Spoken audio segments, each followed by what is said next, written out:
do it better than this.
No.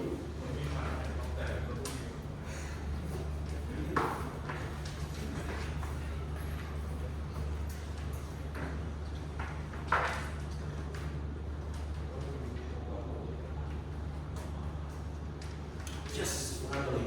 Okay.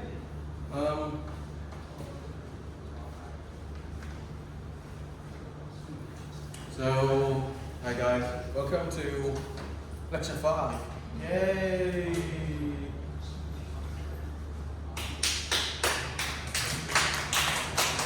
Thank you so much. So,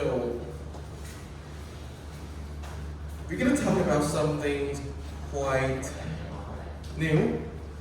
It's not that new, but when I say the word modern here, as you can see on the screen, it means that people are using it nowadays. Okay? So, if you went out to the industrial, you're going to see. And if you are working in this field, you're going to definitely see this one. Okay? So, we're going to talk about something that we call data warehousing. Have you heard about this word before?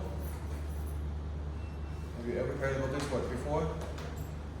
Any one of you have heard about this?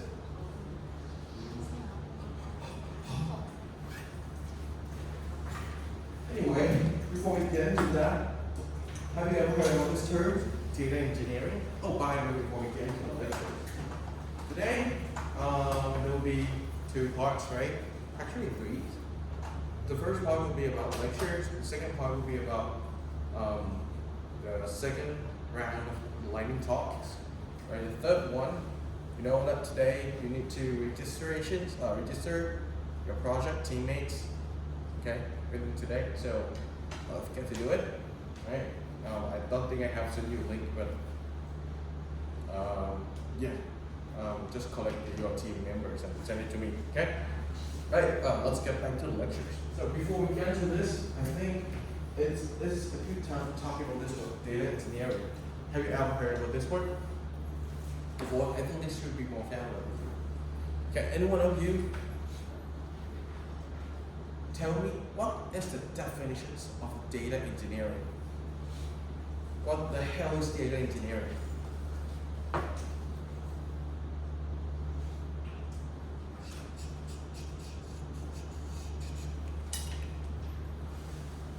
What is data engineering?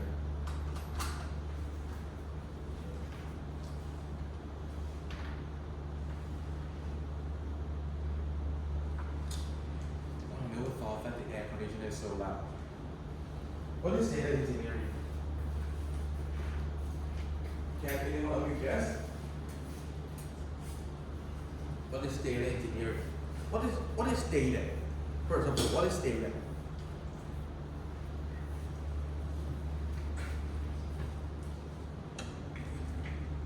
What is data?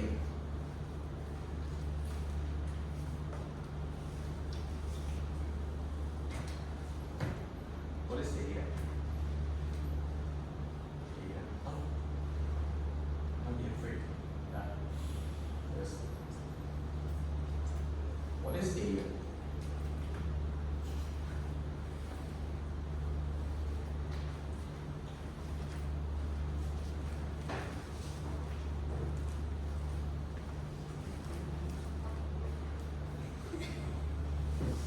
What is data?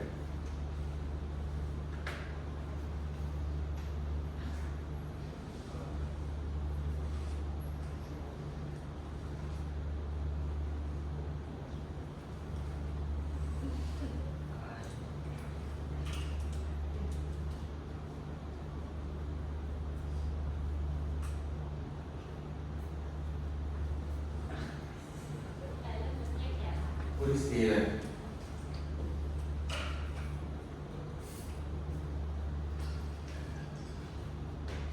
Oh no! Oh my God! What is data? Oh.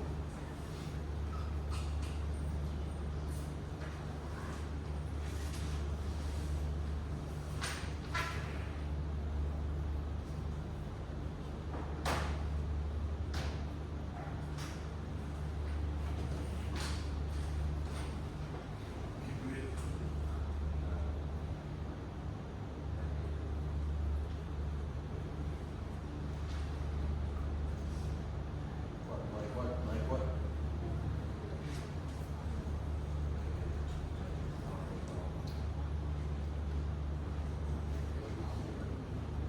What do you hear? So what is data? Yeah, like a piece of information, right? We can do it, right? Okay. Well, actually, the definitions of data is like an information or a fact, right? That's it. That's basically the definition of data, right? So, typically, what is the use case of data?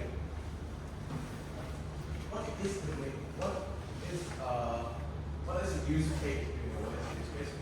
Not use case mean? Yeah, something like that. But that's it. What is the benefit of data? Yeah, what is the benefit of data?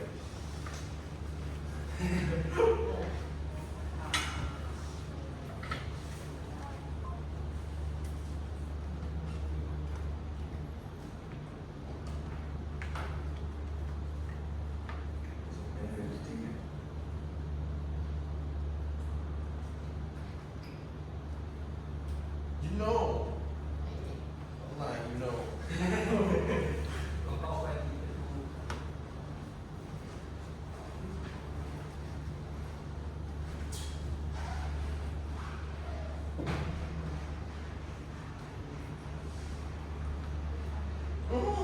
Don't look. I know. What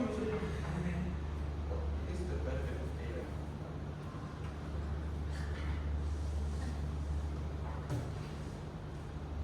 Benefits of the definition. You know what that's benefit means.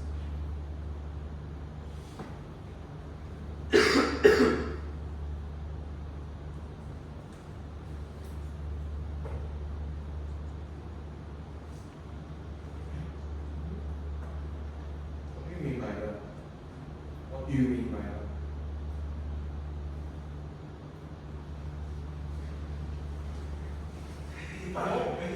What is the benefits of data?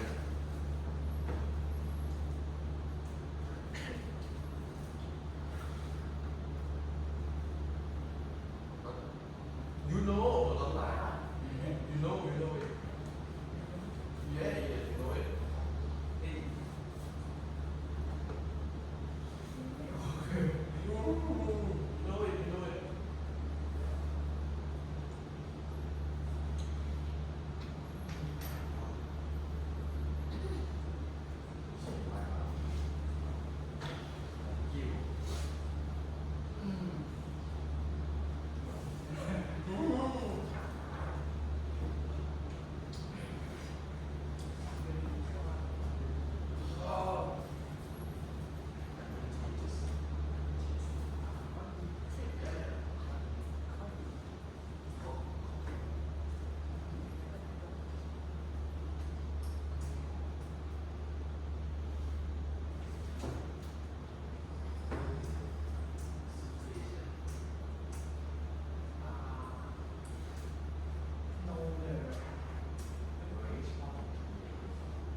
The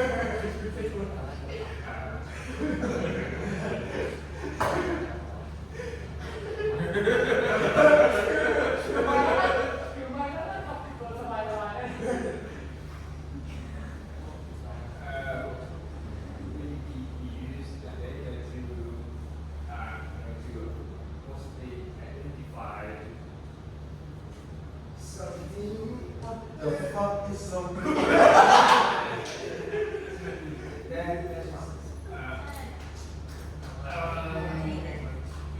It's like some kind of, personal emotion, life.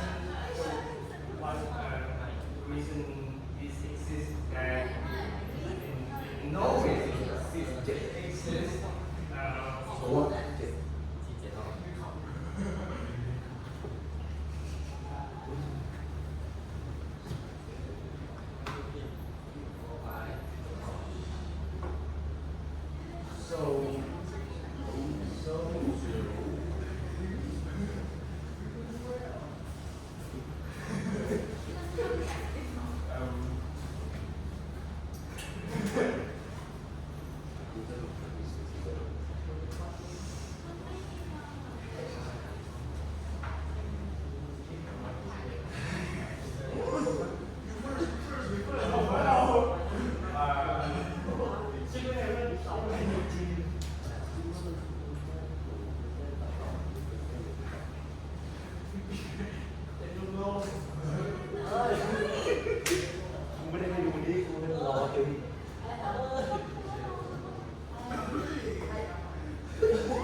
So it exists, it becomes some kind of information. So it can, when we want to use them or show them, prove them, what we can use. The reason when we want to use is when we want to know if it is true or not, and then or identify them if it's right, if it's not, and prove to the real world. Give me some concrete example of what you say. Say you are one of the person, right? You don't have any license. Police can't identify you, what you are. But so without it, like knowing no data, you don't know you. So that's why the thing, not data. That's why the data is required. Like you have a driver license at least, or maybe ID card. The police can identify who you are, and let's say you have a house and you don't have the data, means that you can prove you have a house. But you say you have a house, it's like opinion, but you don't have it. Kind of like that. Okay. So we say that you can use data to identify something. We can use data to decide whether this thing is what?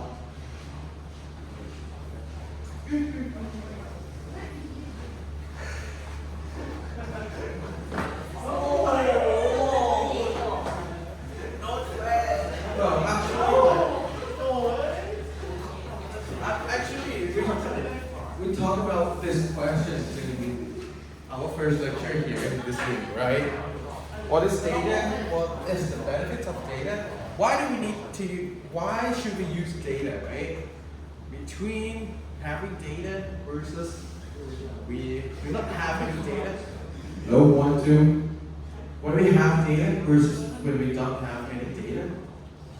When we have data, we can do like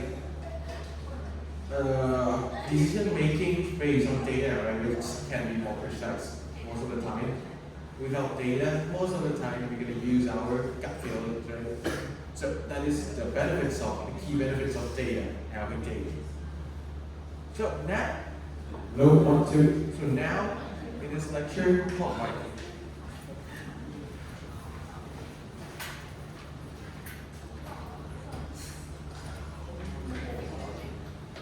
So now in this lecture, we have another words, engineering.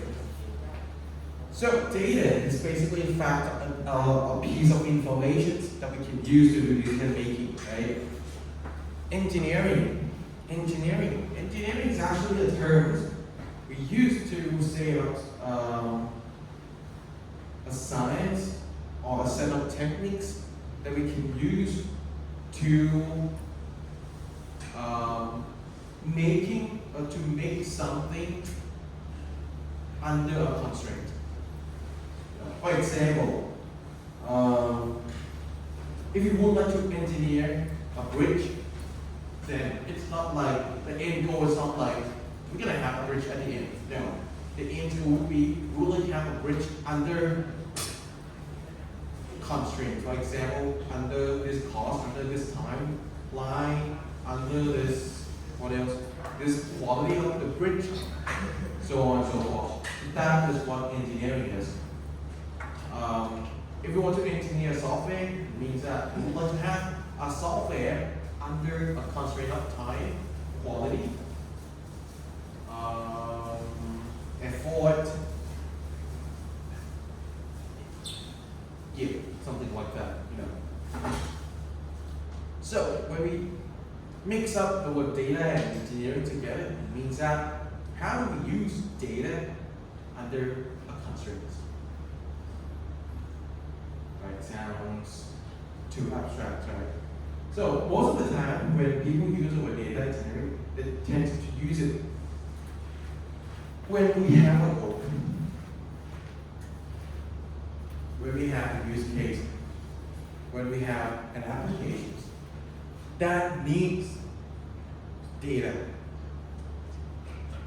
And the problem is that, okay, data is in one form. Perhaps your applications need the data in another form. Or maybe need the data from multiple sources, right? That is the role of data engineering. Data engineering is one who move raw data from the source and do some things in order to deliver a data that is ready to use for applications, for use cases. That is data engineering, from raw data to applications, to use cases, right? Most of the times, the process between raw data and the aim target or the applications is going to be something that we call a data transformations or data integrations. Sometimes we have data. I think a good example that maybe you may have learned is that when you want to do some statistical analysis, for example, you want to find you have tables that one column is maybe an age, and if I want to find an average of the age in this table, okay, maybe it can just count the number of rows, right? And then read and then find the sum of all the values in that column. However, sometimes imagine that that column, it could contain some spatial values. For example, someone who type the age instead of 10, they may add another zero at the end. So the age is now 100, which is not that realistic, right? So sometimes we may need to clean up the data, remove the data that doesn't make sense, right? Or even if you learn statistics before, we have something called outliers, right? The data that is kind of doesn't represent the populations. So in that case, you may want to remove the outlier first before you compute the central tendency statistics like means, average, medians, right? So that phase, we typically call it the data pre-processing, data cleansing. The long terms on it, but basically it is a phase we use to clean up the data before we actually process them, right? Most of the time, when we collect a lot of data, like a big data like this, we definitely gonna have some trash, some trashy data that we want to remove it, or we want to clean it up, right? And that is one of the data transformations, right? Another one is data integrations. You know, nowadays, if we would like to make a good decision, make a very precise decisions, we may want to use data from multiple sources, not only from your database, but you may want to use external data from other sources as well, in order to make your decision making more precise. Right? Because sometimes you may collect like, okay, just one kind of information. That's it. You know, with more data, you typically gonna have a sheet to do like more precise decision making. So that is why you may want to integrate your with other data from other sources. Right? So that is what we call data integrations. Today, I'm not going to talk about data integrations. Well, you should be able to learn it from other classes, right? On this data pre-processing, many courses teach this. I will talk about something else, like data integrations and technology that we use to do it. Okay? So now you know what is data engineering, right? Good. Before we get into that part, I want to let's get back to the old term first.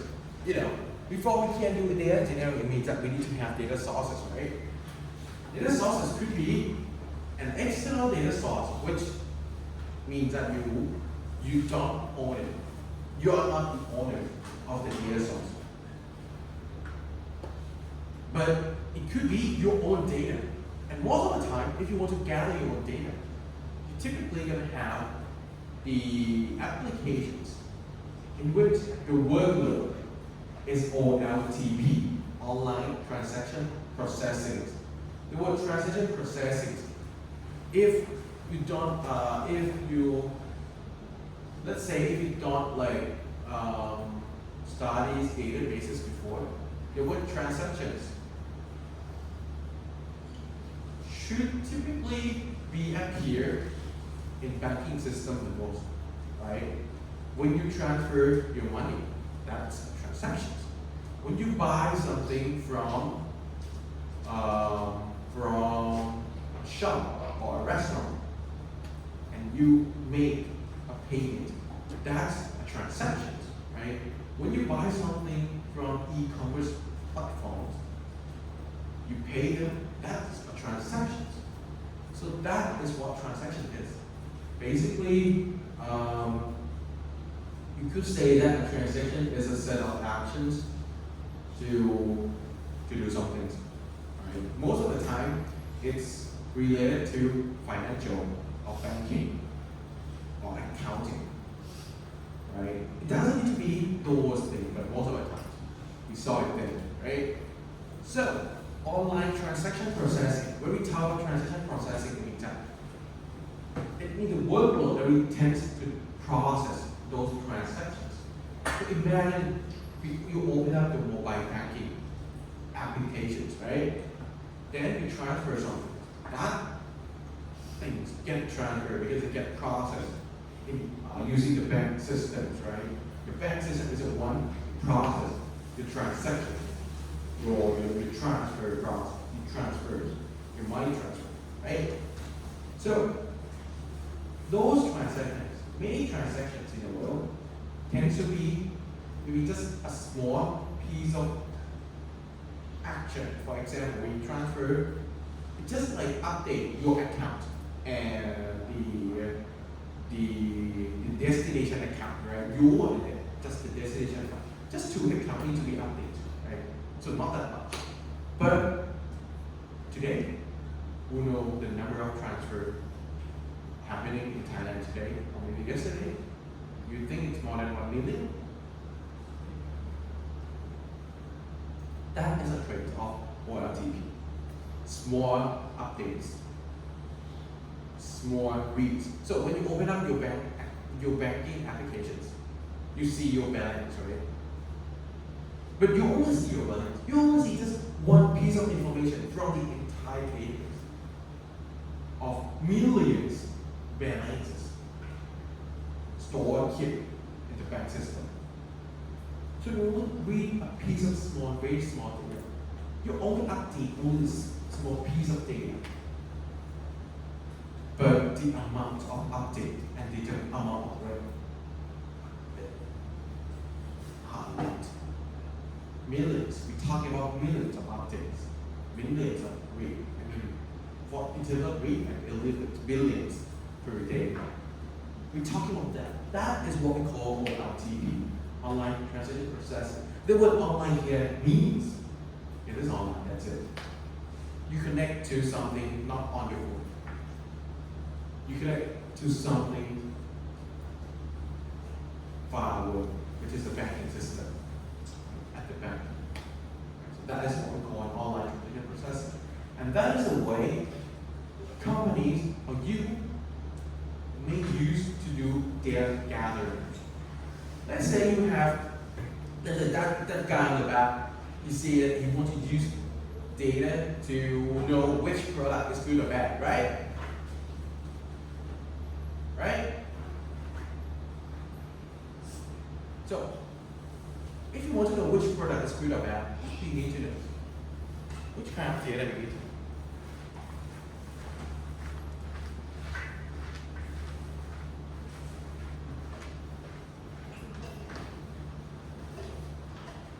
You want to know which product is good or bad, which kind of data do you need to know?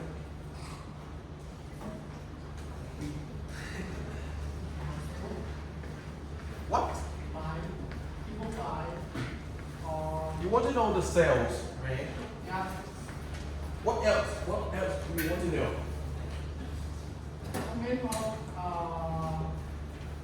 comment of this product. Good. What else? Popular of this. How do you know the popularity? How are you going to quantify it? People, customer buy a lot of Okay, the sales, basically the sales. yeah. Right. What else? Quality. How do you know the qualities? So basically the feedback. Yeah. How to gather them? How to gather those information? As a business, let's say you build up a business, you have a product, how are you going to be able to gather those information? The customer feedback, the sales, how?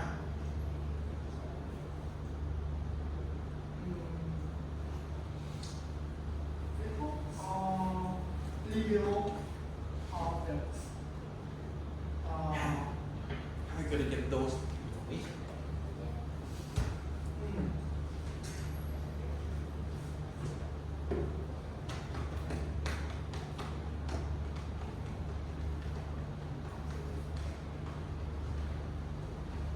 so we consider like this product is good or bad or Sounds like one of the way. uh, But in a saving survey, let's say for one day, how many records or piece of information are you going to get for one day, per day? How many, maybe, so you do survey, right? Do you think how many people are going to answer your survey per day based on your capabilities?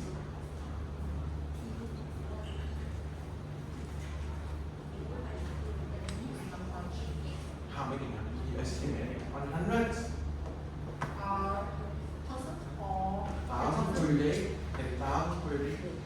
How are you going to do it to get into 10,000? Can you just like walk and then, hey, can you do this somewhere? announcing Facebook or Instagram, social media. So you need to create a form, right? Yeah. That people do it. When you let the people do the form for you, That is basically the workload we call OLTP. Each piece of information getting records, small records, but many people do it. That is what we call transaction. That is online, so it's basically OLTP, which is the workload for doing data gathering. Alright, yeah, thank you so much. Keep it there. Thank you so much. So you see, doesn't need to be a bad thing. It doesn't need to be a money transfer. It could be something that it could be a survey, right?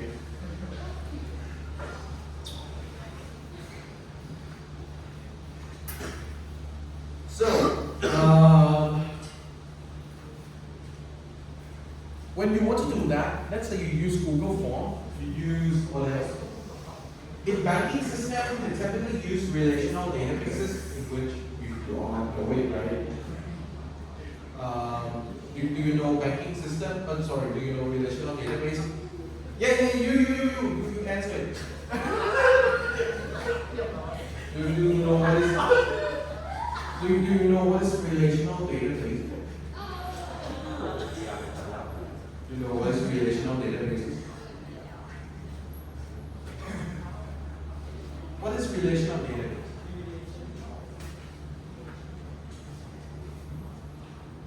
No research. What is relational database?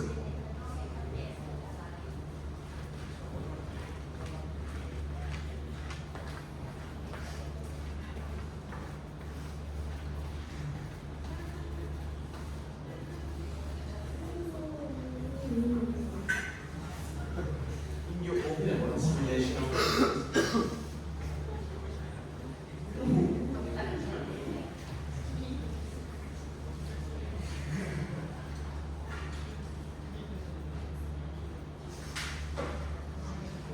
What is relational database?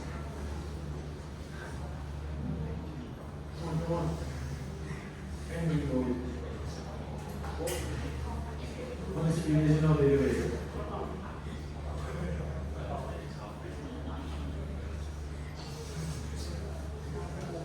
What is relational database?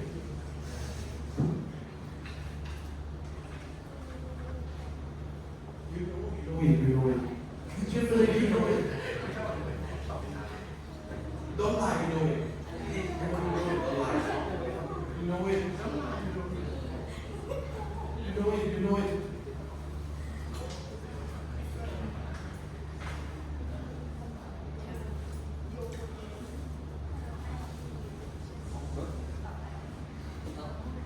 What is relational databases? What are relational? What is the definitions of relational database? One, two.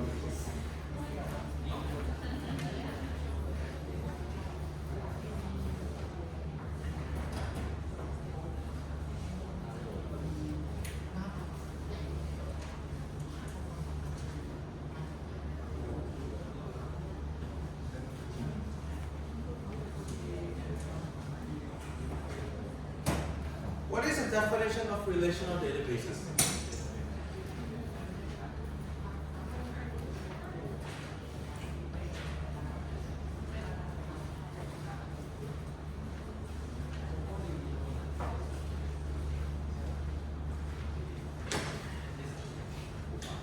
What is the definition of relational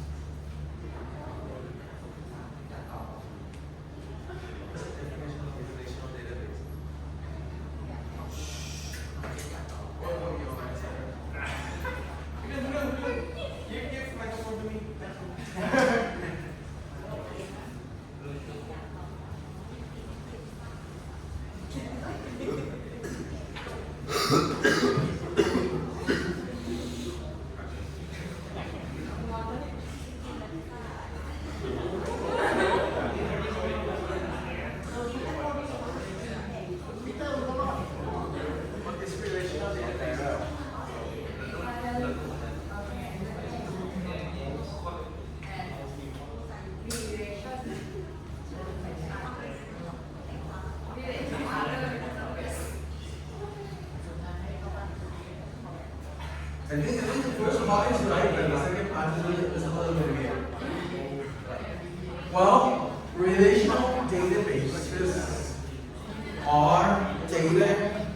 So when we talk about databases, we are talking about data, organized collection of data, right? A data, a group of data that is being organized. In terms of relational system, it typically organizes data as tables, right? Data organized as tables. So you could say that relational databases are databases that are organized as tables, right? When we're talking about relational database systems, now we're talking about systems that help you organize data as tables and allow you to view data as tables, allow you to search for the data like the data is in the table. Right? That is the relational systems, which is mostly what OLTP applications use. Okay, many OLTP systems, they use relational systems. So they typically store data as records or row in the table, right? For example, you post something on Facebook. They're typically gonna insert a row into a table. That's it. You transfer something using line pay. It means that you are adding one row into the database, the table. Something like that, it's all about tables. Okay, cool. You're now adding something into the table. Good, great, wonderful, awesome. OLTP, the unique characteristic of OLTP is that, okay, even though the updates are small, the amount of it is high.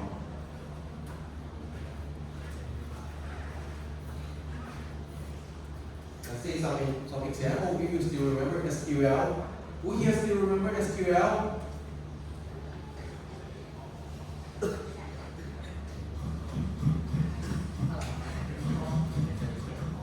Again, who here still remember SQL? Yeah!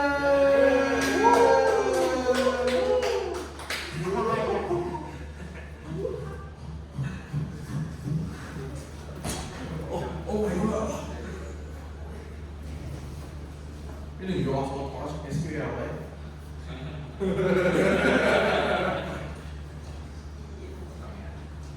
Anyway, so this one is like one kind of OLTP query.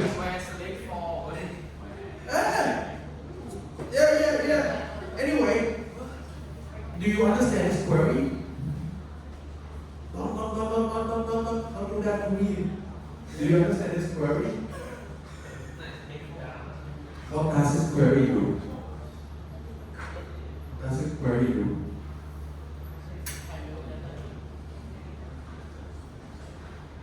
Does this query do?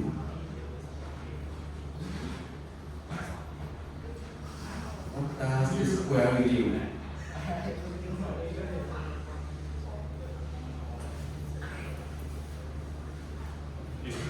You know it?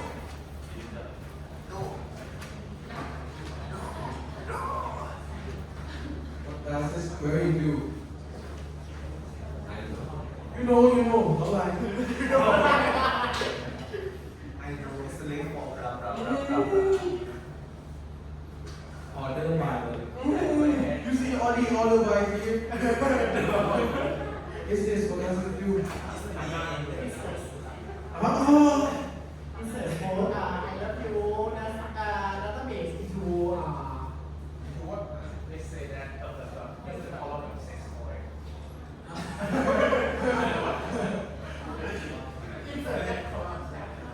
Insert I love database.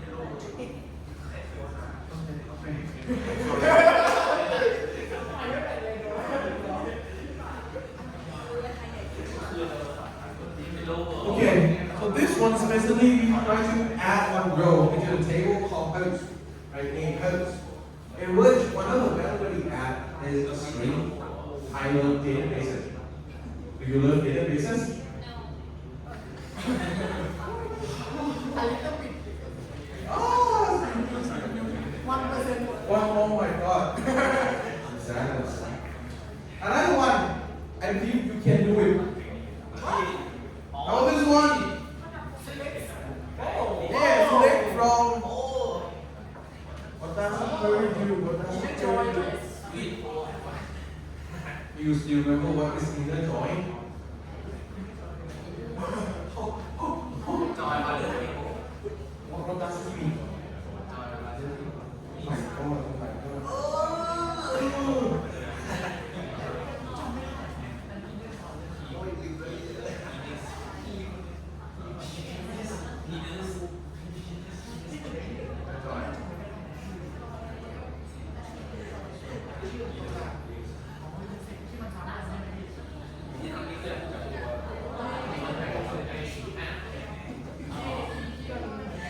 Good. Well, I honestly this query gonna be if you run this query it will be an error. I think I put something wrong into it, but yeah, the query sounds like that. You know, trying to join two tables together, table users and table hosts, right? Using the same column, using the common columns, user ID, and then you only project name, content, posting, date, time, sort the results by posting date, time descendingly, and only get the first 10 results from the results. Sorry, the first 10 rows from the results, right? Okay, this still an OLTP queries. You know, you're still trying to get only some small subsets of data. You know. So the next word is OLAP. OLAP. Online analytical processing. Well, as the name suggests, analytical means it is a workload. We mainly focus on doing data analytics. What is data analytics?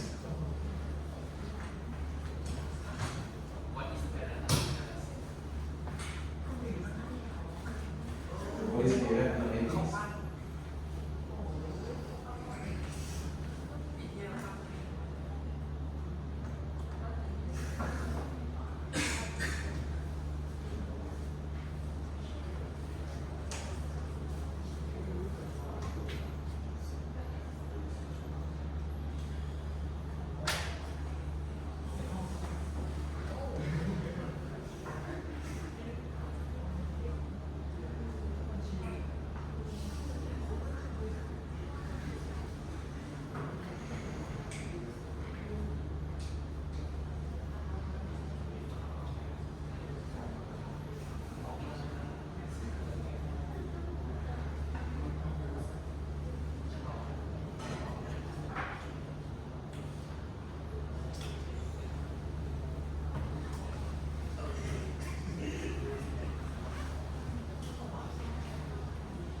good.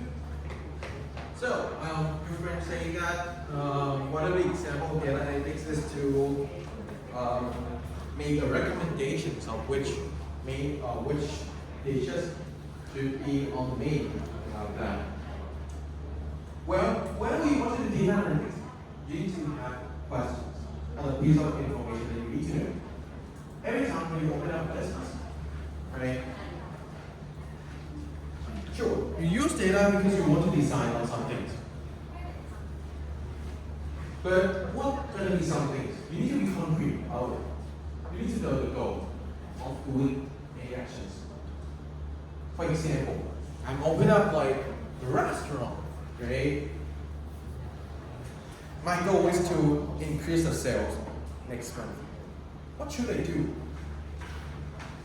Maybe I may want to ask questions of which product should I sell in order to increase the sales next month. Okay, now I have the question. To answer it, what do I need to do? Maybe I may need to see the competitors, or maybe I need to analyze the competitors, right? I may need to analyze outside. What is the best dish so far to generate the most sales, right? So, data analytics is more like you need to gather information and process it in a way that you answer the questions precisely.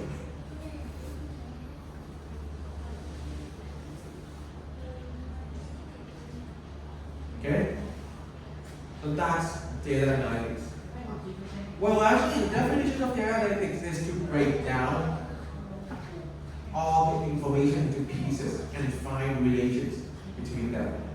That is actually the definition of data analysis. You know. Well, someone may say that data analytics is to do data analysis with 1 and 2, something like that. But,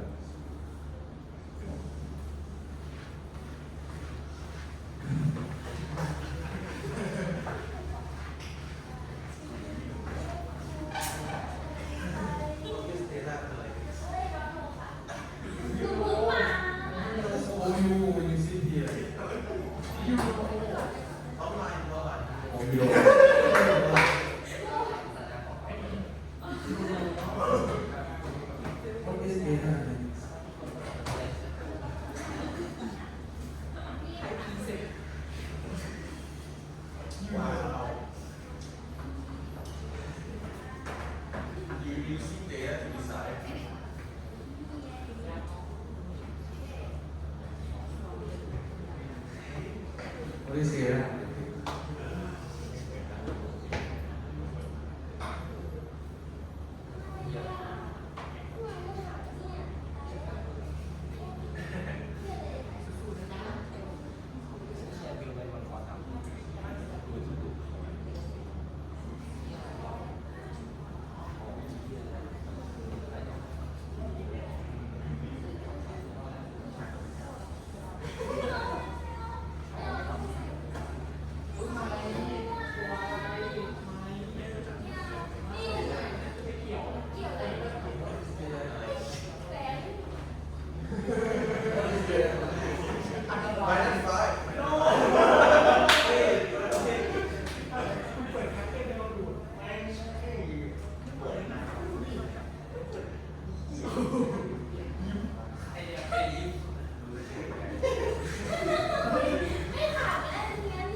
What is data analytics?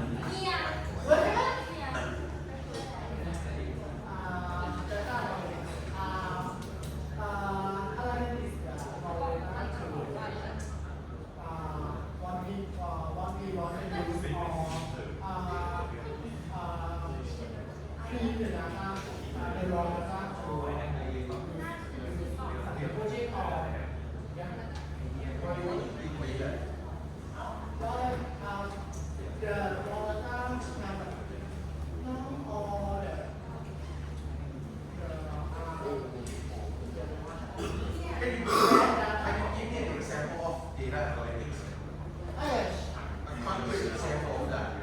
How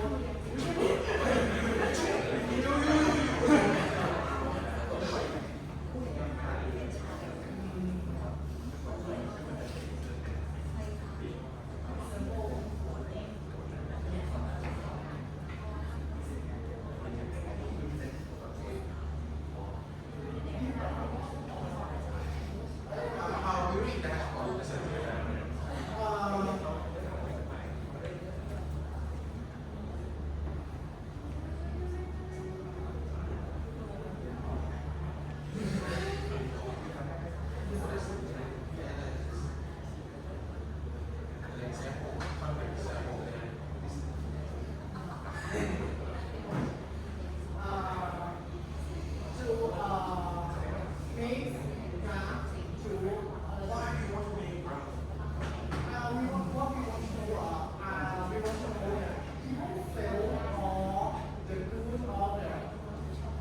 how to do that.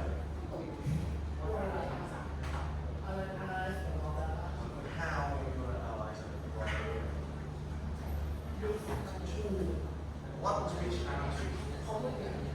How? How we gonna do that?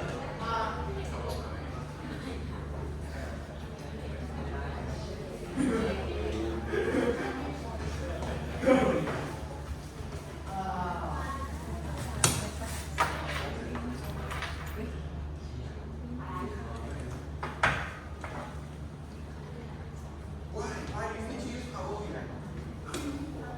Why do you want to put it there?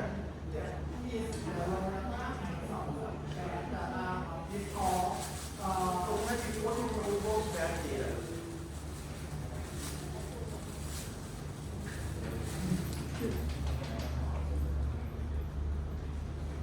When do you use Power BI? When?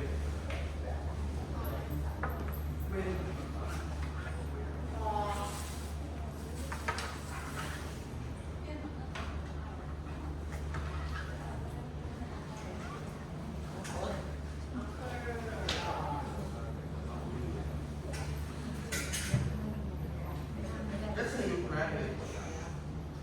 When do you think you're gonna have a chance to use Power BI?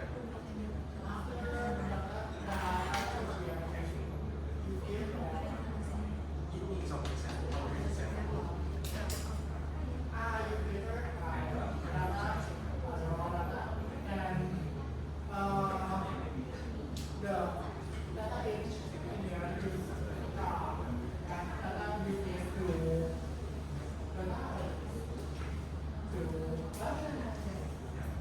Give me concrete example.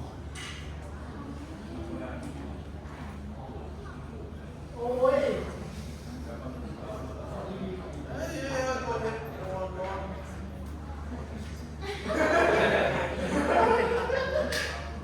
So let's say that we have all the data of the viewing, right? And we want to know that is he how many books that he has in his judgment glory hole. แล้ว so after that people what we want so we analyze to know how many grades in his judgment glory hole it is. Then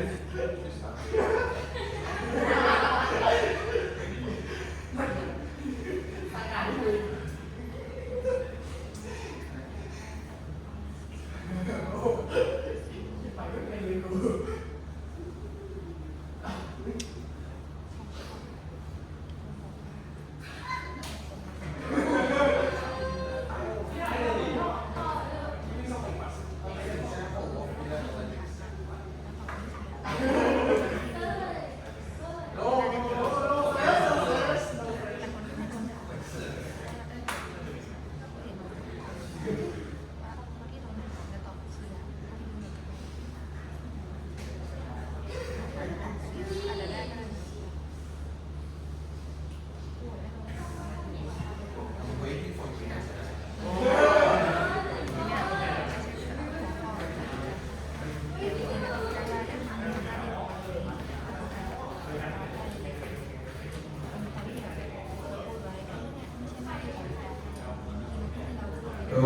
2, 1, 2. So, you know data analytics, right? I hope you know, okay? So, once we have a lot of data, now it's time for businesses or some organizations or you to look for data analytics because it allows you to do precise decision making. Right? If you don't have a lot of information, a lot of data, when you do data analytics, it's not gonna be very precise. Right? So you tend not to do it if you don't have much data. But when you have a lot of data, now it's the type of data can be converted into values. Right? Could be business values, could be money as well. So that is the point. You know, many data, high data analysts for like in the States, they hire data analysts, data scientists for like $100,000 per year. Because that is a value of data. It changed data that stays still to a business value. That business gain more money than they pay for data analysts.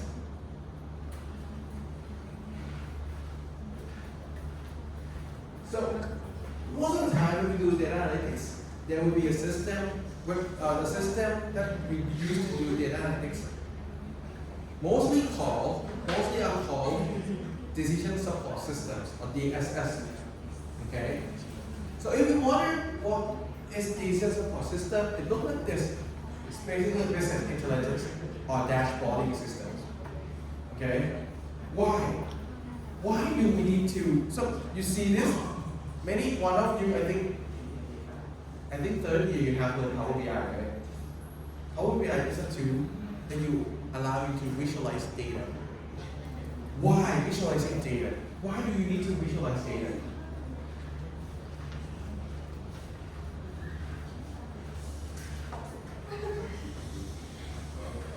Why do you need to visualize data?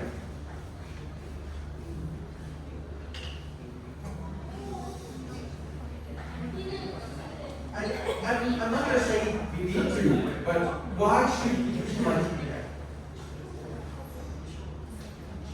Which kind of capabilities allow you enable from do data visualization?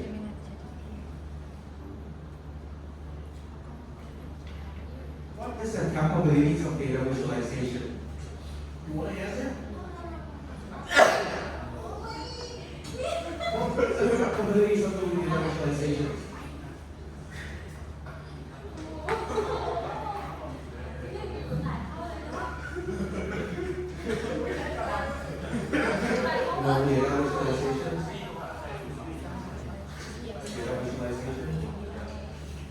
What is the input of doing data visualization?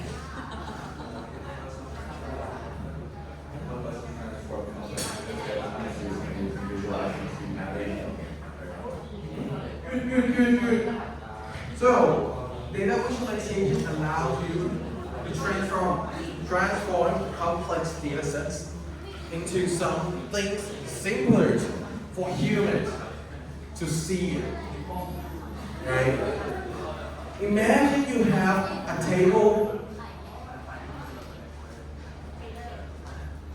Imagine you have a table consisting of millions rows. A table with 1,000,000 rows. If I ask you, okay, can you tell me,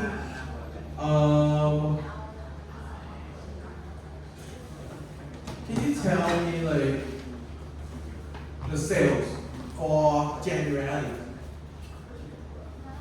If you look into the data directly, it will be hard, right? Because you have millions of them. But if you visualize it well, maybe visualize that as a bar graph and tell them, hey, January of this year, get this much sell. February, you get this much sell. Visualizations allow you to aggregate data and visualize it in a simpler format, especially if you want to see the trend. If you use line chart like this, you'll be able to see, to compare different data points, right? So it allows you to see, to gain new insights for your business. That is a good thing for data visualizations. So OL queries can be something like this. Oh, sorry. Online data analytics. We can also do data analytics with relational system using SQL. A basic one could be this one. Like we just count the number of causes of the number of posts. Group by the cause ID, which means the result will be how many posts for each cause in the system, right? So this is a basic example. Again, I'm mostly saying that analytics, right, are mostly about aggregations, trying to summarize the values, because we don't want to see a lot of values at once. That isn't much helpful in most cases. We want to see the summaries of the data, right? Human cannot process a lot of data at the same time. But we can sum up the data first and process them, right?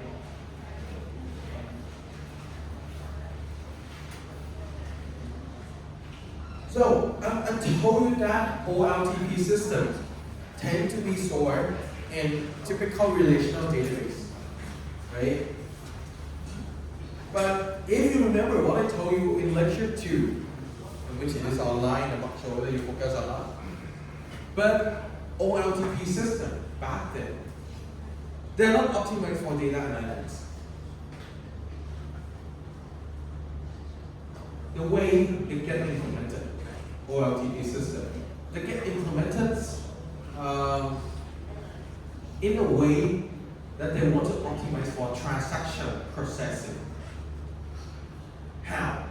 They use like the storage formats that is in SM, the raw store, in which if you don't remember it, you can watch the recording of lecture 2. They have their own indexes for transactional workers, like some Excel layers, helping to that allow you to search for those transactions easier. Right? Allow you to insert data easier. Right? So that is why many times when you build an application and you use OLTP systems, it will be very good to do transaction processing. You will get like a very good performance on it. But for OLAP,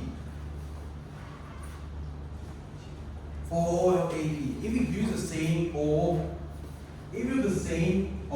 OLTP system for doing data analytics, now the things change. Because OLTP systems are optimized for transactional workloads, which is kind of like totally different from OLAP workloads. OLAP workloads, typically when you do some data analysis, when you want to summarize data, you need to read a lot of data, right? If you want to find an average of a column, it means that you need to read all the data of that columns. Unlike in OLTP, that you only need to read only a subset of the column, subset of the values.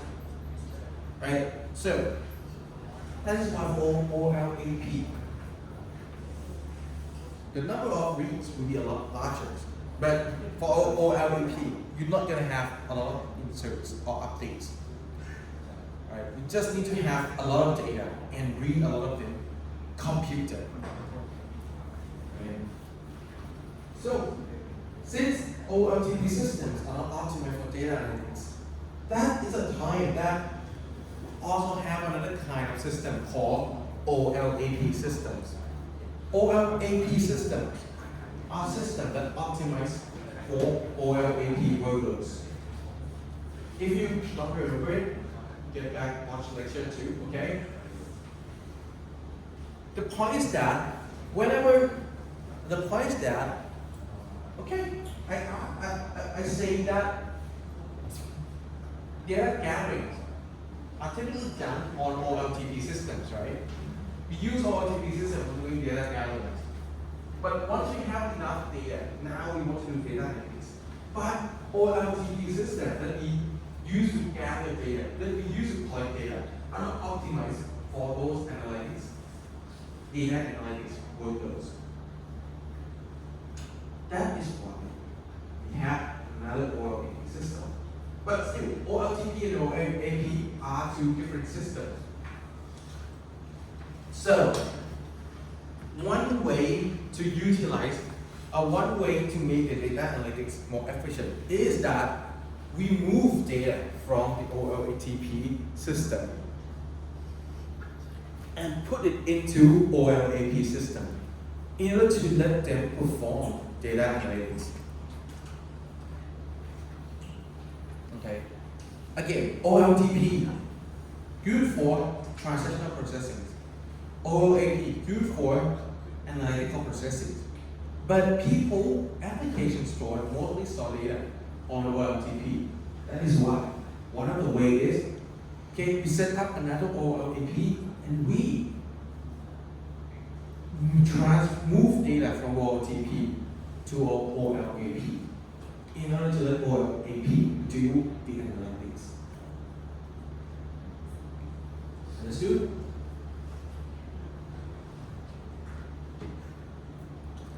And the way we do it. Let me ask you this. Let's say you want to do some data analytics on your data in your OLTP system. The data analytics that you want, when you want to, as a business owner, you want to see the sale for each one, right? For OLTP, you collect all the transactions, right? Who buy what, who buy what, who buy this product, who buy this product. Customer may buy product A, customer B buy product B, customer C buy product A. So we have only OLTP database. Then,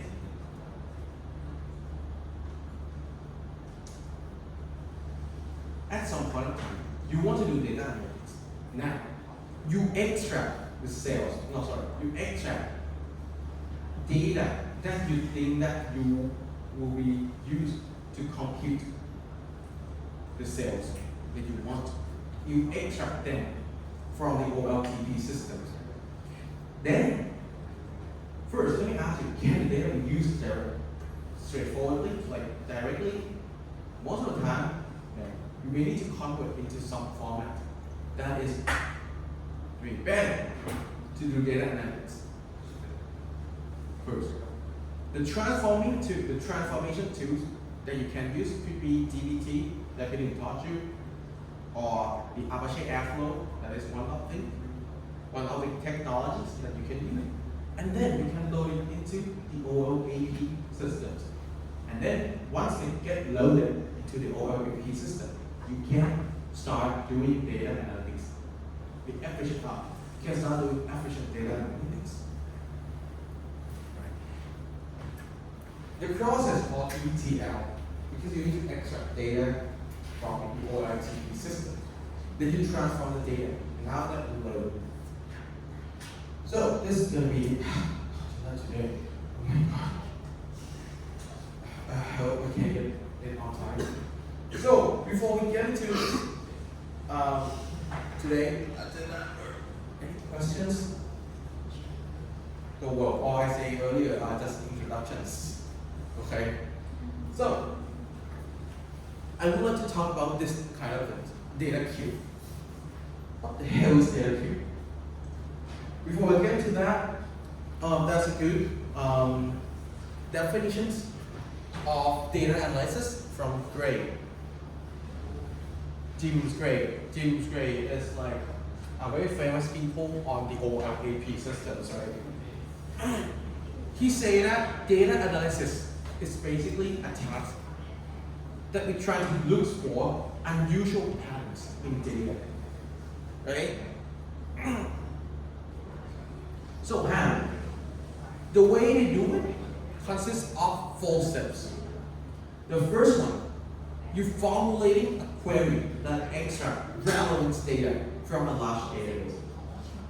On the data, formulate a query that in order to get the data that you are going to use to find unusual patterns. Then you extract the aggregated data from the database using the queries and put it into a file or another table.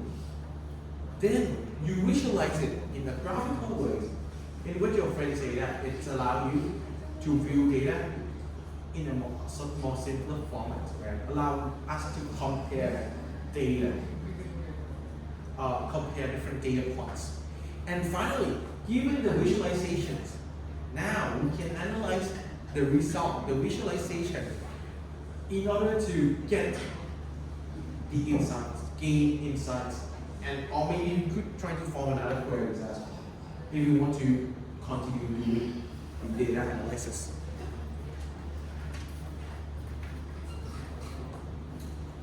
The problem of the visualizations. Many times we do visualizations, we tend to do visualizations that are easy for human to read and to interpret. If you have 10 dimensions charts, you think human would, do you think it would be easy for human to interpret it? No. You do it, oh God. It's so complex. Human is not going to know. Right? So most of the time, visualization 2 typically rendered as 2-dimensional or 3-dimensional objects. Right? 2D charts most of the time, like a line chart, we have like x-axis, y-axis, right? We have data outputs on those axes. Right? You can use colors as one of the ways to distinguish between dimensions as well. You may use time as another dimensions as well. Right? So at most, you would have 5 dimensions in the data visualization. That is still good enough, not that hard for human to analyze. But if you go into for more than 5 dimensions, it will be hard. Right? Actually, 5 dimensions for me is already hard. We typically, when we do data visualizations, for me, just stick with 2 dimensions. Just stick with 2 or 3 dimensions, okay? Don't go beyond that.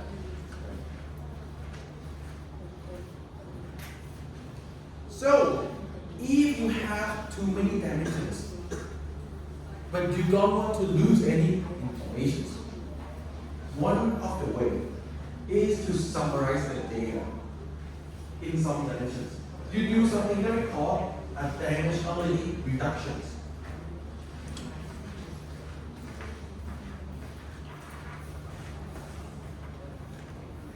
Dimensionality reductions. Dimensionality reductions, if you have taken some machine learning course, we have heard this term, but this one is much more fundamental. Dimensionality reduction means, let's say you have 5 dimensions. You would like to reduce the number of dimensions without losing, you want to reduce it into a data having fewer dimensions without just removing the information. Right? You want to reduce the dimensions of data, but you don't want to just remove it. One other way is for the dimension that we want to reduce, we can instead summarize it. The way to summarize the data, I believe you all have heard it. The way to summarize the data could be you find an average, you count it, you do some statistics, you apply some statistic functions, statistical functions, right? In order to summarize the data in the dimension that you think that is less interest of yours, right? What is dimensionality reductions?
Oh, it's here.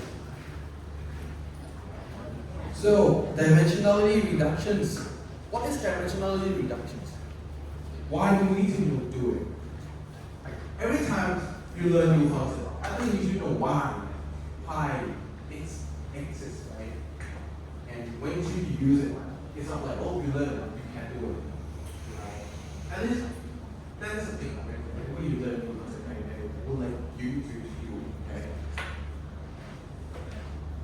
The problem is that you now, many times, when you are using data, when you store data, you have a lot of dimensions. Time. For example, if you want to find a cell, you could have dimensions of type or categories, time, what else? Sales, price, Yeah, so on and so forth. I think this is a great example.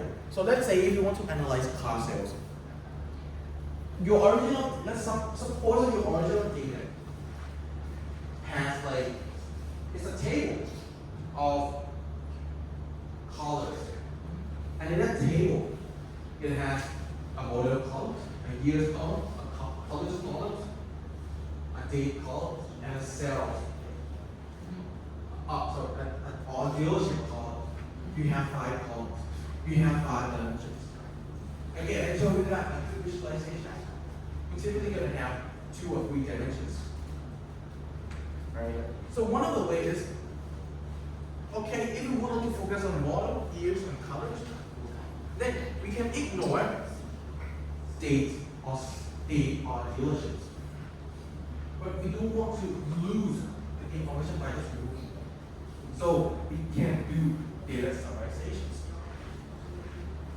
Right?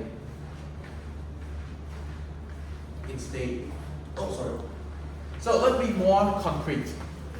Let me show you some real world example.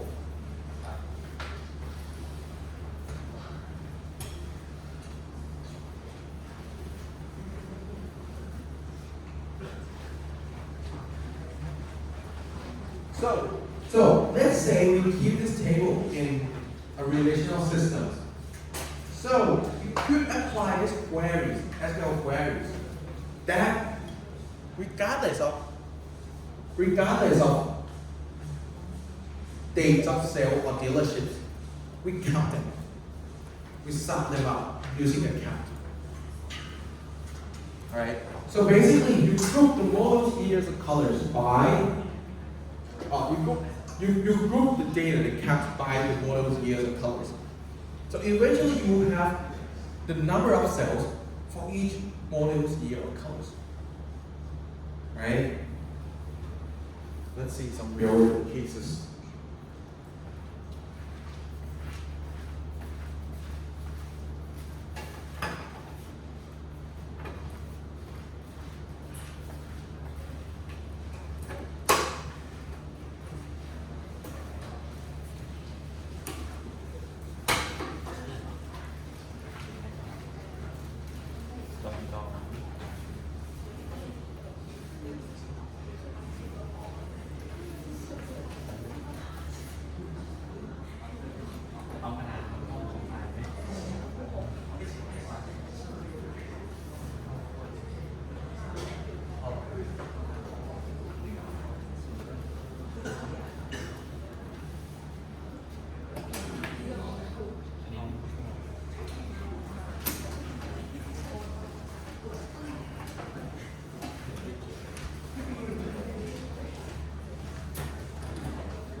dealerships.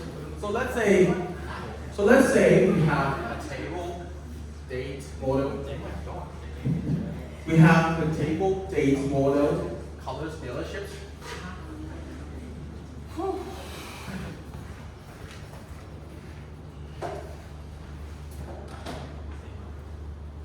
Dates, model, color, dealerships. They could be 1st Jan 2021.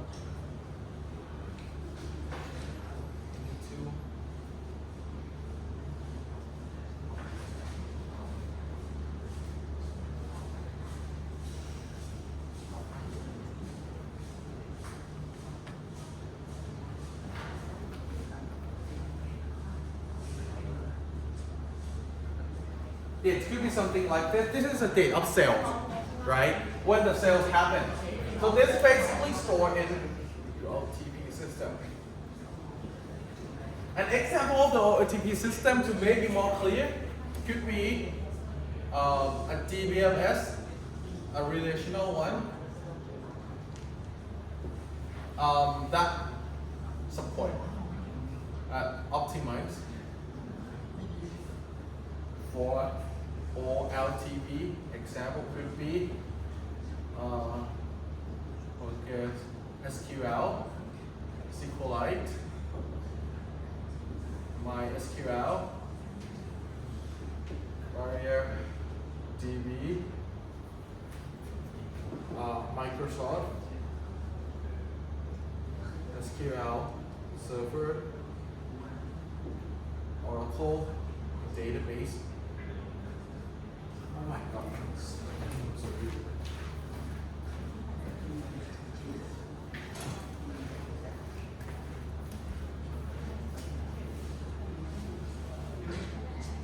Mason, Oracle,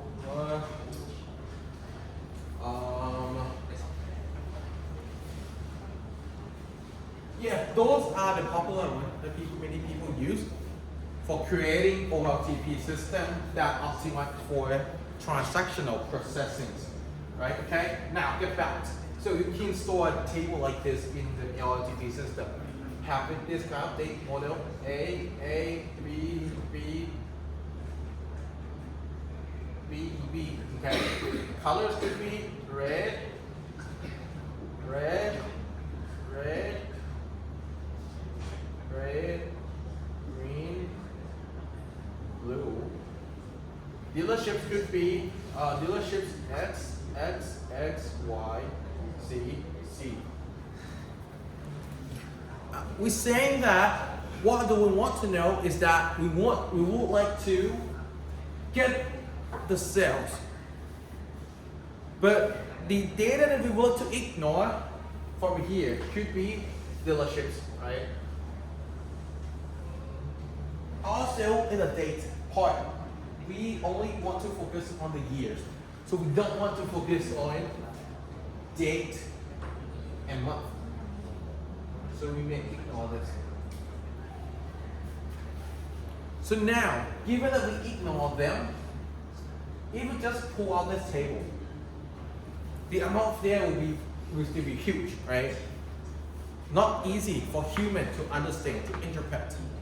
So you may want to analyze it.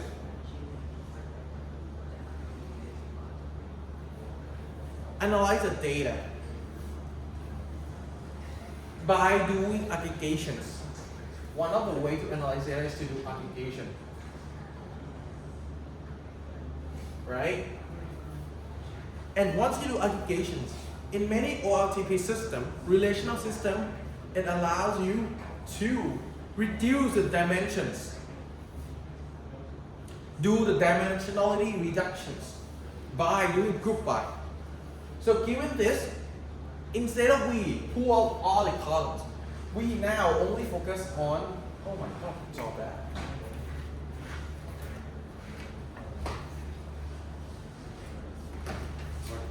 We can only focus on model, colors, years, and the count. So we kind of ignore the dealerships and ignore the day and month, right? So once we ignore it, now we are allowed to get the more compressed versions of data that maybe it is easier for you to interpret it. So the model could be model A, color red, year 2021. How many of them? One. Model A, red, 2022. One. Model B, red, 2021. Two. Model B, blue, 2022. One. Model B, green, 2023. One. So you got this summarized data. Once you got summarized data, okay, it's still a table. You may want to go further by visualize it, right? Once you visualize it, you have now you won't have 3 dimensions. So you could do like maybe a line charts, right? A line charts where this one could be years. The x-axis could be years. The y-axis could be this one it has four dimensions. 1, 2, 3, 4. The number of dimensions typically equals to the number of columns. Right? This one could be a model.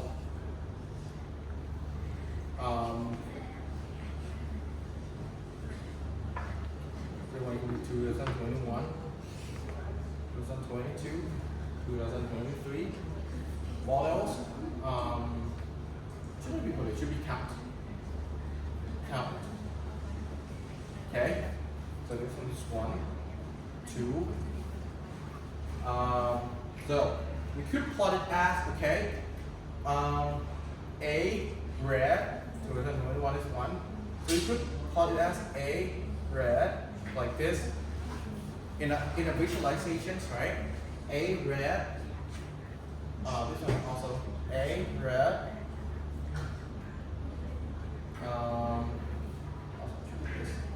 The next one could be A, B red, which is 2.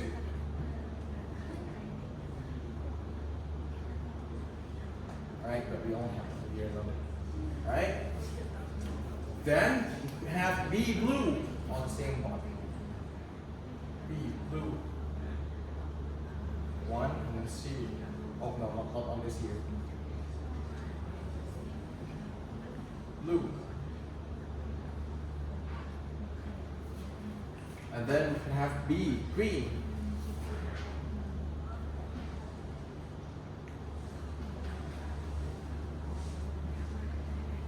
Something like this, right? Again, you have 4 dimensions. You may want to use colors as well, right? In order to distinguish between group of data of interest. So you see, first you have data in the OLTP system, right? Like this. First, you do aggregations. You analyze it by doing aggregations in order to summarize data. You reduce the dimensions, right? This one you see, when you reduce dimensions, you remove the dealership column. You remove the dealership dimensions. And once you do it, now you can do more like a visualization that is more easier. That is easier for you to interpret it. Right? So this could be a step for doing data analysis in the huge system.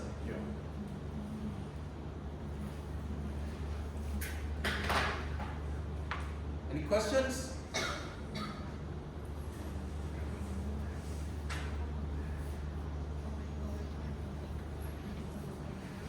So this is basically the task of doing data analytics.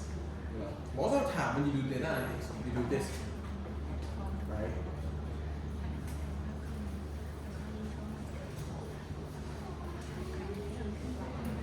Why do we need to talk about this? Why? Because once you have multiple dimensions Of data.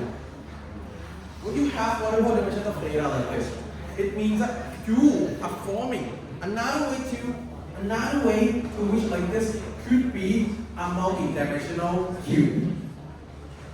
Right? This one could be you have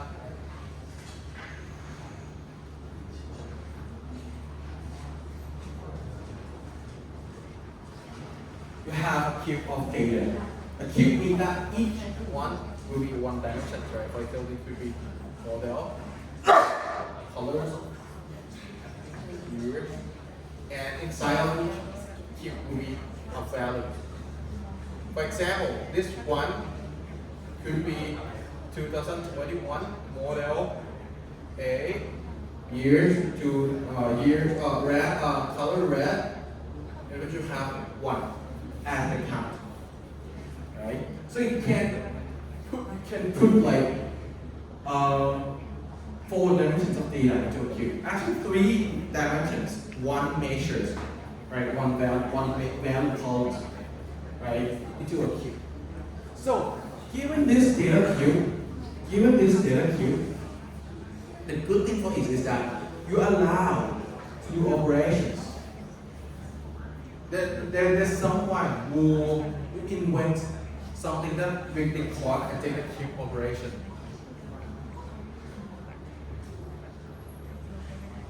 So it's like a mathematical or an algebra of this data in the format of cube, right? So if your table can be written as a cube like this, it means that you should be able to apply this data cube operations. And these operations are available on some of these OLTP, are mostly available on OLAP system. So that is why many times you want to move from OLTP system, move to OLAP system because they have a lot of functionalities for you, allowing you to do a good quality of data analysis. Okay? The data cube operations, there are like 4 of them that I think that is useful for you. The first one is drill down. Second one, roll up. Third one, slice. Fourth one, dice. So let's go with the simple one, slice. What do you mean by slice? Slice is to do a dimensionality reductions by you only take a slice of information.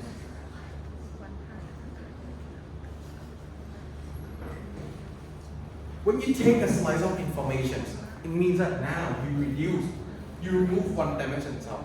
For example, given this information, I now only care about red colors. So I remove the other data.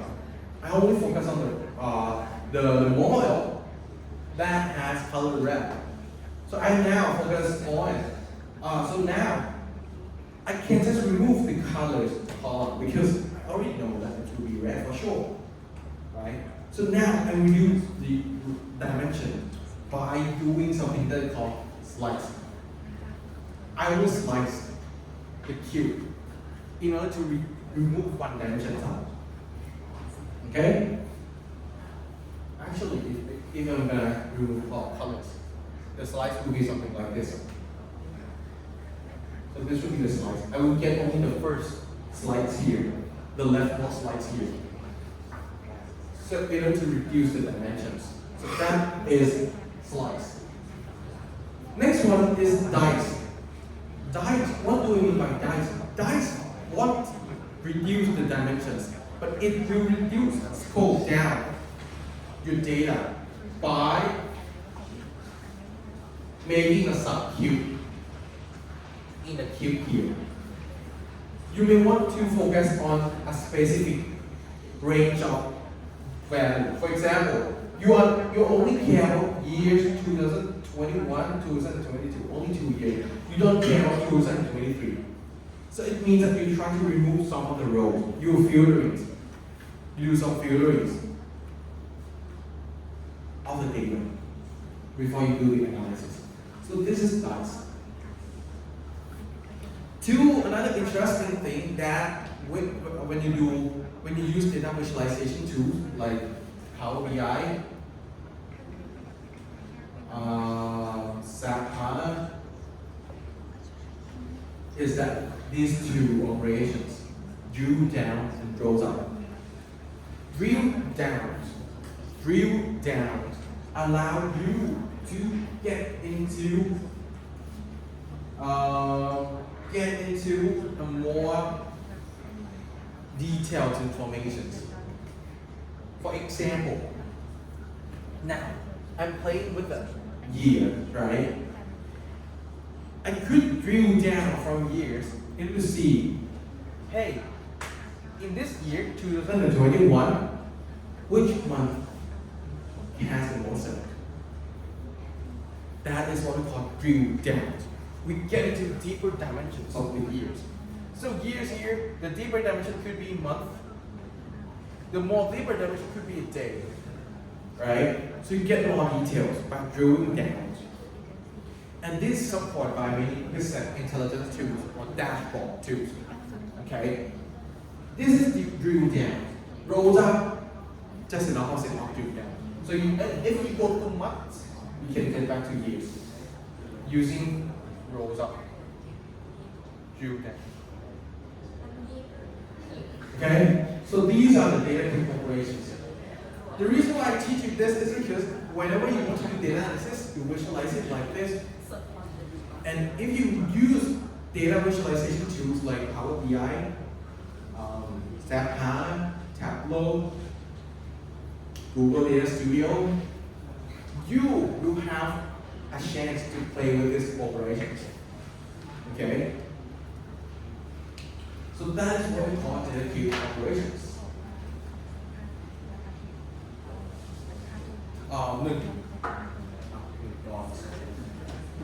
Okay?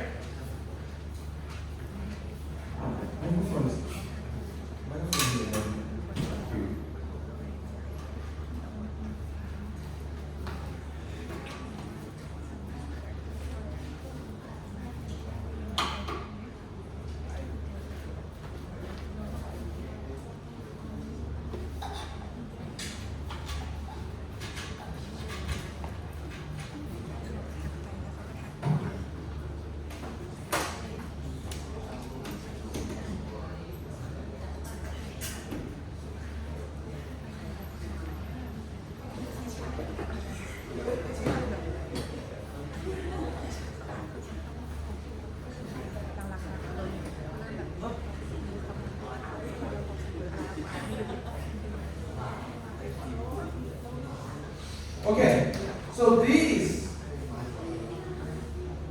data cube operations are often in the BI2, Business Intelligence 2. When we're talking about business intelligence, we're mostly talking about data dashboard. So this is an example of drill down, if you don't know. So let's say at first, we're talking about month, right? We can jump into more details by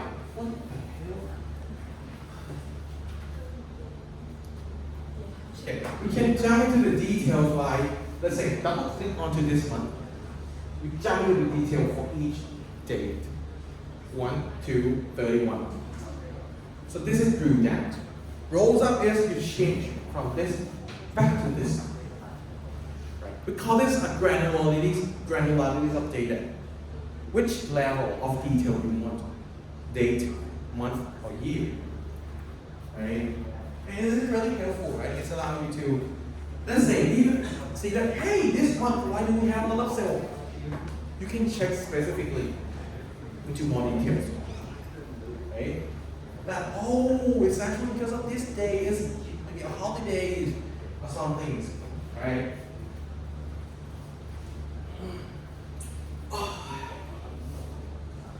Okay, so that is the data cube operation that we usually use in data analysis. So you see that whenever you want to do data analysis, the data are typically pre-aggregated, right, for visualizations. Also, you want to remove some dimensions as well. But most of the time, when you want to build business intelligence tool, you're not going to know in advance which dimension you want to use. Let's say if you are a business owner, you may want to have a tool that, hey, now I want to get information using dimension A, B, C together. Next day, oh, I want to know more on dimension D, A, B. Please upload dimension you have. So that is why when you build a data warehouse, oh by the way, data warehouse that I'm saying is basically the OLAP system, okay? Data warehouse is basically the OLAP system. That is why whenever you go to build a data warehouse, you may need to have a different way to design the database schema.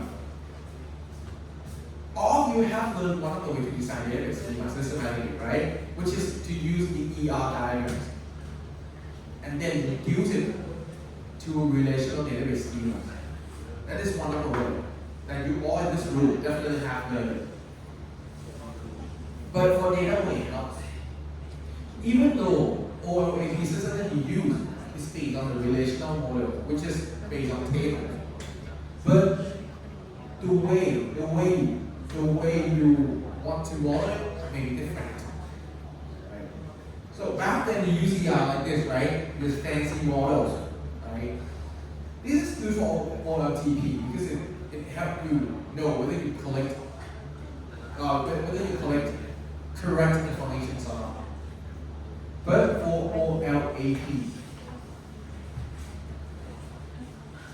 you know, I'm saying that if you want to use OLAP system from data in the OLTP system, you need to move it, right? Move from OLTP to OLAP. And by moving, you have a chance to do some data transformation as well. My question is, why don't we just do some data transformation so that the data analytics can be performed easier while moving? Which means you don't need to use the same schema, OLTP and OLAP for the same system. You don't need to use the same schema. You can build a schema that is more efficient to do data analytics on the OLAP side as well. And there are three ways to model data schema for OLAP systems. The first one is the star schema. Second one is snowflake schema. And the third one is what we call fact constellations or the galaxy constellation schema. It's on that part. If you understand the concept of BI that I told you. The first one, star schemas. So basically, when you construct schema for data warehouse, you know, data warehouse typically connect with the BI tools. BI tool read data from data warehouse. It would be very good if your BI tool have a table like the model years count that I showed you before, right? That table is the center table. We call it a fact table. So this fact table, each column in this fact table will be dimensions that you can pick. Let's say your BI tool can pick 5 dimensions. This fact table we have 5, maybe plus 1, which is the value dimensions. Okay? So that will be the columns, but each column will be only the foreign key.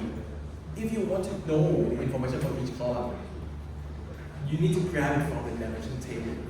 For example, in this table you may have time ID, model ID, car ID, colors ID, and the cells, and the number of cells.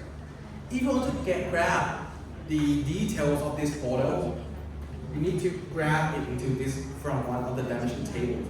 This dimension could be a time dimensions, model dimensions, car dimensions, colors dimensions, right? In the model dimensions table, you could have like, oh, model A was designed from this country, blah, blah, blah, blah, blah. You have more information if you want to get more, right? But you can just play with this fact table and do group by. So basically, if you build up the star schema, the good news is you don't even need to join. You don't even need to join at all. You only need to use the fact tables to do the visualizations. You only need to use the fact table, do roll up, roll up, drill down, slice, dice here, and that's it. You get the visualization that you want. If you want to gain more information, you just need to join with the table, the dimension table of interest. That's it. So this is one of the ways to design schema for data warehouse. Well, okay, for some schema, that may be it, but we can get further. One dimension may have sub-dimensions. For example, this fact table may start with date. Then you have a date table here. But what can be higher than date? You could have the month table, something like that. Right? The date could have month, the month could have years. This one could be a city table. And city could have like countries as well. One country has multiple cities, something like that. So it allows you to explore dimensions, one dimension in multiple levels. You could go at the level of month, years, could go at the level of cities or countries, something like that.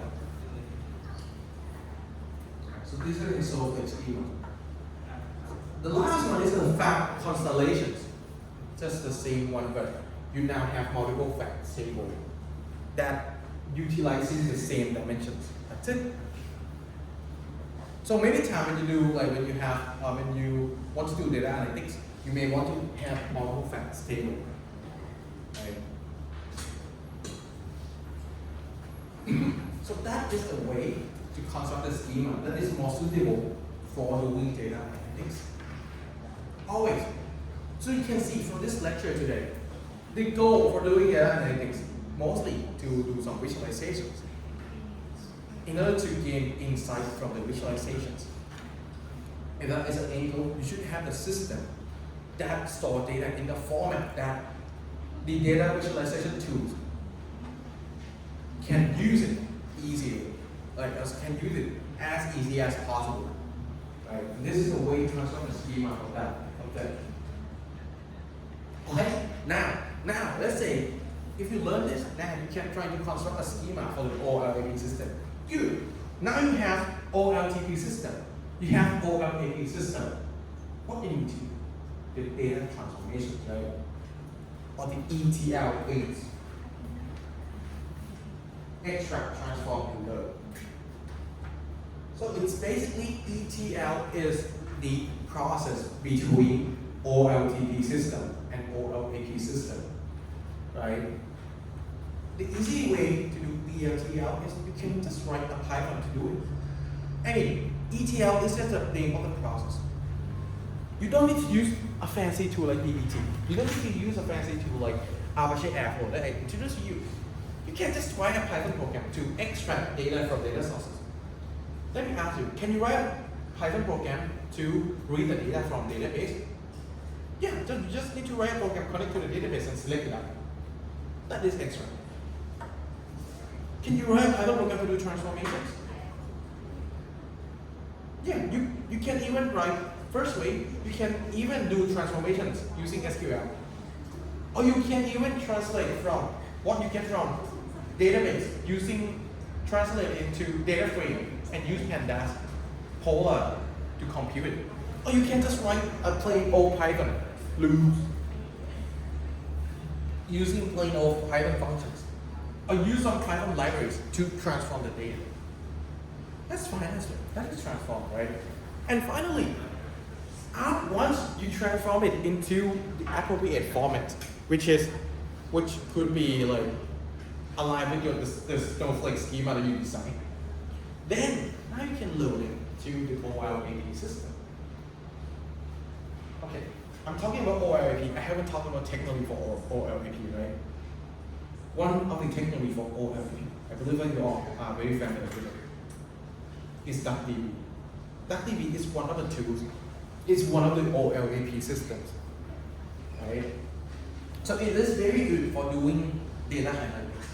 It's actually DuckDB is not that good for doing transactional processing, but it's very good for doing data analytics. Another one could be in Amazon. We have a system called Amazon Redshift. That is another one of the OLAP systems. We have Sega DB, Thai DB, ClickHouse. ClickHouse is very popular nowadays in Thai industries. Spiral, DB, yeah, tons of them. Out there. OLAP systems are not that much popular in Thailand, but it's really important. You know, if you get into data engineering, definitely they're going to talk about this kind of things. Okay. So rather than this, I mean, you need to write. Maybe you need to write a lot of them. So that is why there are tools that allows you to just build these pipeline extract transform loop easier using dbt object airflow. Okay. I'm not gonna talk about this. You all know this. Okay. Okay. Now you know how to move from OLTP to OLAP, right? Actually, that should be one of the assignments, but I just ditch it back. But you can do it in your project if you want. Move from data from OLTP to OLAP. That could be one of the project ideas. Right? Doing ETL. So today, this is actually the big topic today. Like right now, we are maybe 11, 20. Oh my, we have presentation to do.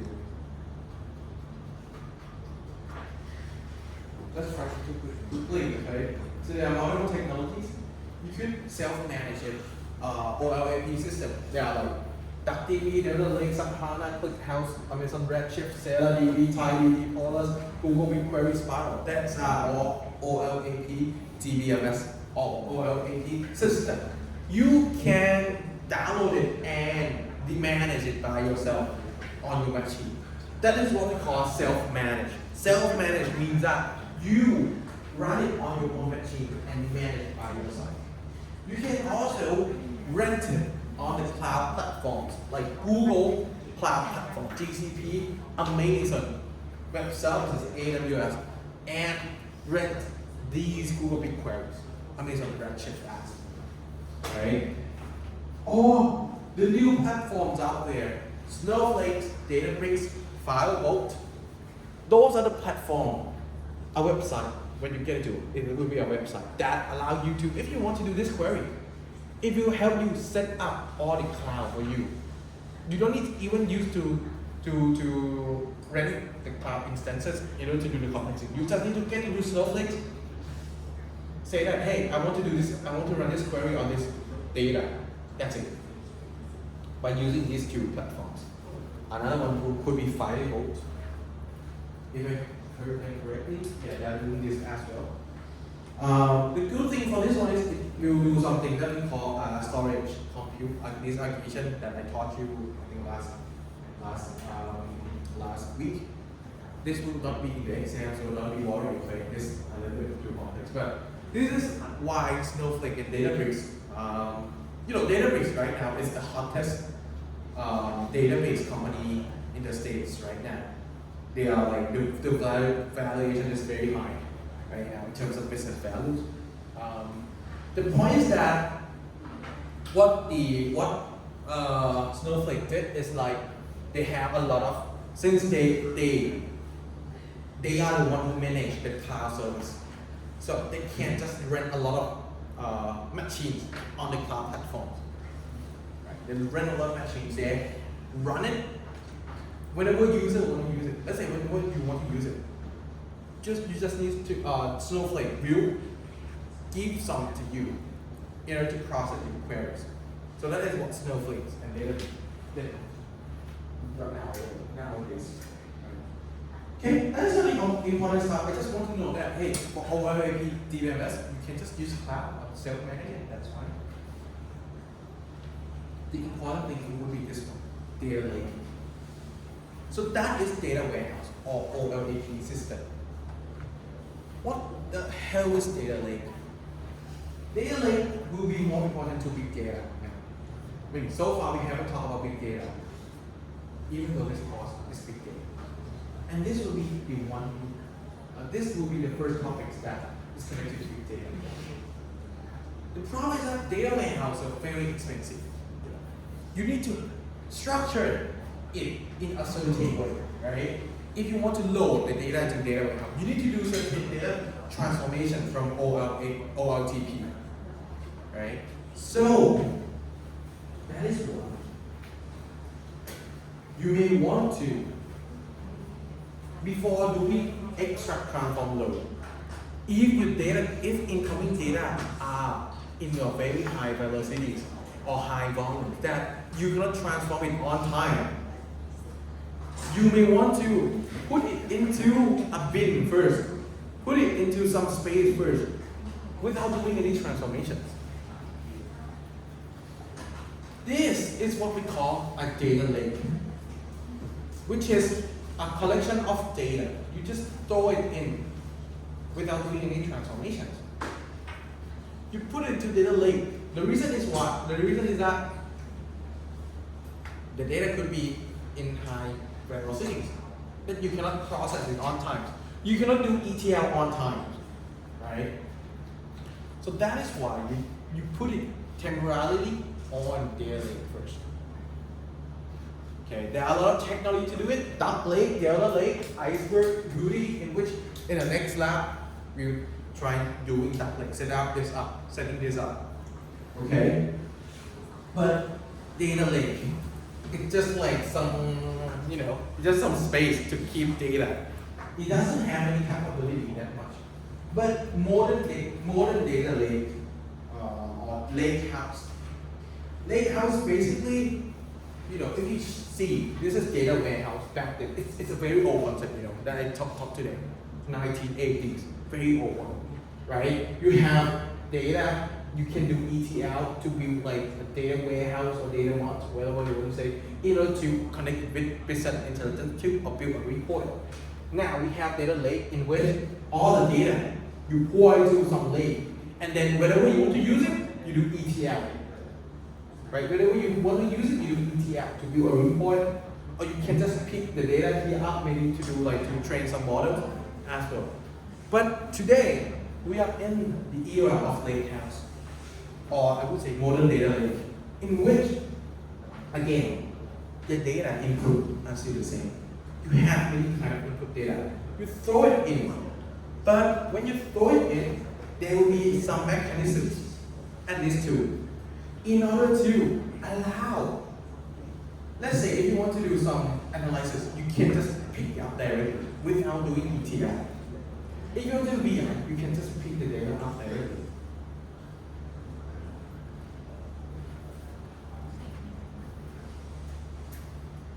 Lakehouse basically data lake plus data warehouse, right?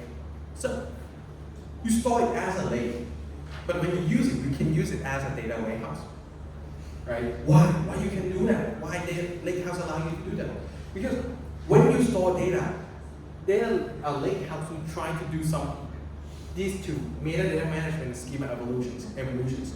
Because whenever you want to store data into the lakehouse, you need to put some schema detail as well. You need to put some metadata as well. And those metadata will allow you, will be the enabler for you to just, I read this schema, I know that, hey, this in a way to use this data, which means I can use that data directly. Also, some lakehouse, you can also do ETL on the fly as well. You do ETL on the fly as well. So this is the lakehouse, right? One example of the lakehouse is Databricks. And as you hear, OLTP workloads. Even though in Thailand, not that people tend to start using it. It is more popular nowadays. If you get into big companies, they will start talking about OLAP, right, or analytical database. Back then, they're not interested in this. In the previous decade, big company in Thailand, they are hyping about SQL and NoSQL.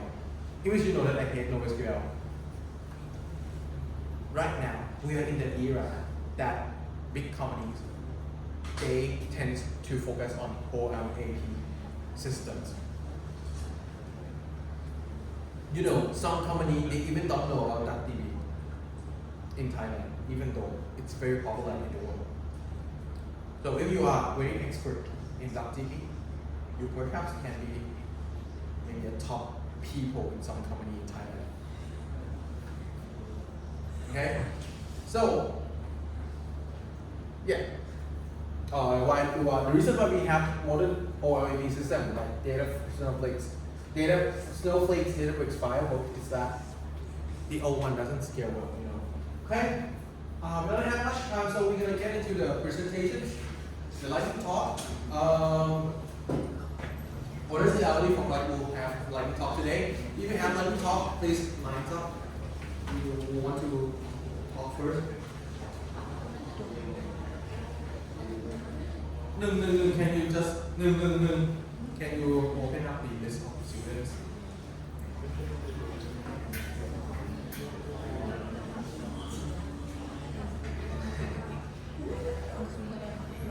It will be 3 minutes talk, right? Yeah, 3 minutes.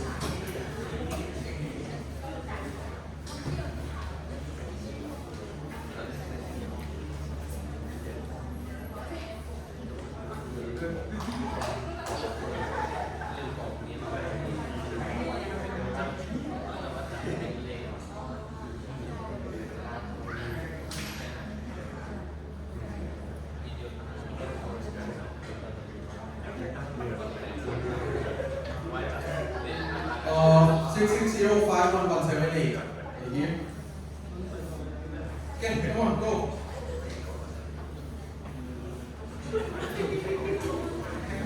The next one, 660-511. So there are 2 students that are not available to talk today. Actually, one. So, but I'm not sure the student. But I will call if you're not available later. Okay. 660-51183. 5183. 183. Okay. Next one. 660-5118. 6051193. 6051193. 660-51196. Okay, 670-50659.